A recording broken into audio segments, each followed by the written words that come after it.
Vote কেন্দ্রে mobile নিষিদ্ধ ইস্যুতে নির্বাচন কমিশনের তীব্র সমালোচনা করেছেন জামায়াতের আমির ডক্টর শফিকুর রহমান। বলেন, অপরাধের বৈধতা দিতেই ইন্টারনেট বন্ধের মতো অন্ধকার পথে হাঁটছে ইসি।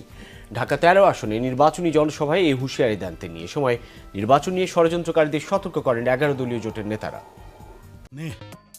দুই বেলা খাবি ফ্যান্টাস্টিক নিমো খালাল সল্টেড বিস্কুট।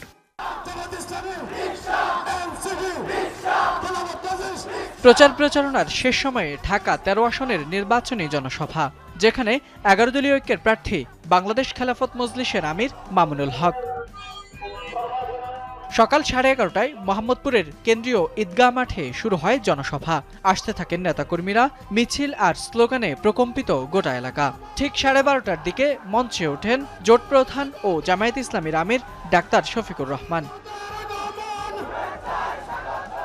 জনসভায় এনসিবির আহ্বায়ক নাহিদ ইসলাম, ডাকসুর ভিপি সাদিক কায়েম সহ উপস্থিত ছিলেন 11 দলের নেতারা। এ সময় রিকশা প্রতীকে ভোট চেয়ে নির্বাচন কমিশনের সমালোচনা করেন তারা। যারা ফরজ নামাজের খোঁজ থাকে না, তাহাজ্জুদের নামাজ পড়ে তারা ভোট কেন্দ্রে আসতে চায়, তাদের পরিকল্পনা কি বাংলাদেশের মানুষ জানে? ভোট কেন্দ্র যদি দখলের চেষ্টা করা হয়, ইনশাআল্লাহ শক্ত হাতে লাঠি হাতে তরুণ সমাজ প্রতিহত করতে হবে 12 ফেব্রুয়ারি। আমরা যারা 4 কোটি তরুণরা আছি, প্রত্যেক তরুণকে ওয়াচডগের ভূমিকা পালন করতে হবে। কেউ যদি এই কেন্দ্র দখল করার চেষ্টা করে, কেউ যদি এই ভোট কেন্দ্র দখলের চেষ্টা করে, কেউ যদি কারচুপি করার চেষ্টা করে, বাংলাদেশ আবার জুলাই নেমে আসবে। আমি বাংলাদেশের সেবা এবং খেদমত করতে চাই। মোহাম্মদপুরের কিশোর গ্যাংদের কিশোরদেরকে আমি সংশোধন করতে চাই। একটি সন্ত্রাস মুক্ত, চাঁদাবাজি মুক্ত, মাদক সাম্রাজ্য মুক্ত মোহাম্মদপুর আপনাদেরকে ইনশাআল্লাহ উপহার দিতে চাই। প্রধান অতিথির বক্তব্যে ভোট কেন্দ্র ও আশপাশে মোবাইল নিষিদ্ধের সিদ্ধান্তের তীব্র সমালোচনা করে দ্রুত নিষেধাজ্ঞা প্রত্যাহারের আহ্বান জানান জামায়াতের আমির। ফ্যাসিবাদের বিরুদ্ধে জুলাইতে যখন আন্দোলন শুরু হয়, তখনও কিন্তু ইন্টারনেট কেড়ে দেওয়া হয়েছিল যাতে অপরাধ গোপন করা যায়। একই অন্ধকার গলিপথে আমাদের নির্বাচন কমিশন হাঁটার চেষ্টা করছে।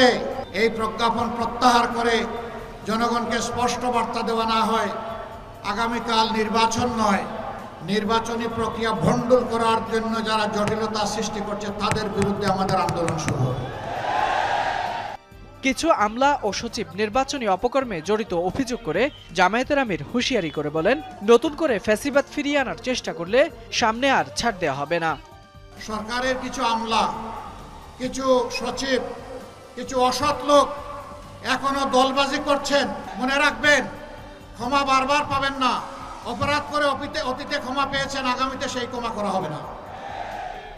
যদি আবার ফ্যাসিবাদের দিকে দেশকে ঠেলে দেওয়ার কেউ দুঃসাহস করেন, জুলাইতে যেমন ফ্যাসিবাদে রুখে দেওয়া হয়েছে, আগামীতেও সেই ফ্যাসিবাদে রুখে দেওয়া হবে ইনশাআল্লাহ।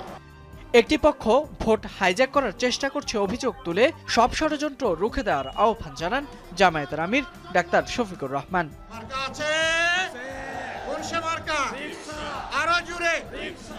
ফয়সাল মাহমুদ, যমুনা নিউজ, ঢাকা।